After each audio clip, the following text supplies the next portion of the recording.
NCP তার অবস্থান পরিষ্কারভাবে ব্যক্ত করেছে যে আমরা এককভাবে 300 আসনে আমরা প্রার্থী দেওয়ার চেষ্টা করছি।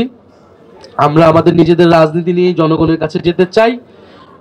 তবে আমাদের নির্বাচনী ইস্তিহার, আমাদের যে সকল দাবি রয়েছে সেই দাবি এবং আমাদের নীতি আদর্শের সাথে যদি কোনো দল বা কোনো শক্তি ঐক্যবদ্ধ পোষণ করে তাহলে তাদের সাথে আমাদের আলোচনা থাকতে পারে এবং সেক্ষেত্রে আমরা ওপেন রয়েছি।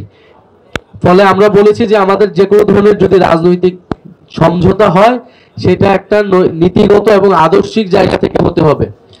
কোনো ধরনের ক্ষমতার জন্য, আসনের জন্য আমরা কারোর সাথে কোনো ধরনের সমঝোতা করব না। আমরা যদি একটি আসনও না পাই, জাতীয় নাগরিক পার্টি তার যেই আদর্শ, তার যে নীতি, তার যে লক্ষ্যে, সেই লক্ষ্যে অটুট থাকবে। আপনাদের কাছে এবং দেশবাসীর কাছে আমাদের এই অঙ্গীকার আমরা আবারও পুনর্ব্যক্ত করছি।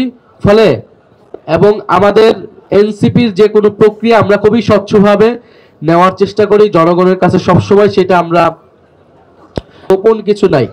কিন্তু এক ধরনের মিডিয়া ট্রায়াল করা হচ্ছে, এর সাথে আলোচনা বা ওর সাথে আলোচনা। বাংলাদেশে 5ই আগস্ট পরবর্তী সময় কিন্তু আমাদের মধ্যে যত মতবিরোধ থাকুক না কেন, রাজনৈতিক দলগুলো কিন্তু একে অপরের সাথে আলোচনা করছে, বিভিন্ন প্রোগ্রামে যাচ্ছে, আলোচনা করছে, ইন্টারনাল ইনফরমাল নানা আলোচনা কিন্তু আমরা অংশগ্রহণ করছি এবং এটাই কিন্তু একটা গণতান্ত্রিক সংস্কৃতির অংশ। ফলে সেই ধরনের আলোচনাকে বা একটা ভাবে ফ্রেমিং করার যাতে চেষ্টা মিডিয়ার মাধ্যমে না করা হয়, এজন্য মিডিয়ার যারা ভাই ও বোনেরা রয়েছেন, যারা হাউসগুলো রয়েছেন, তাদের প্রতি আমাদের এই অনুরোধ রইল। ধন্যবাদ সবাইকে।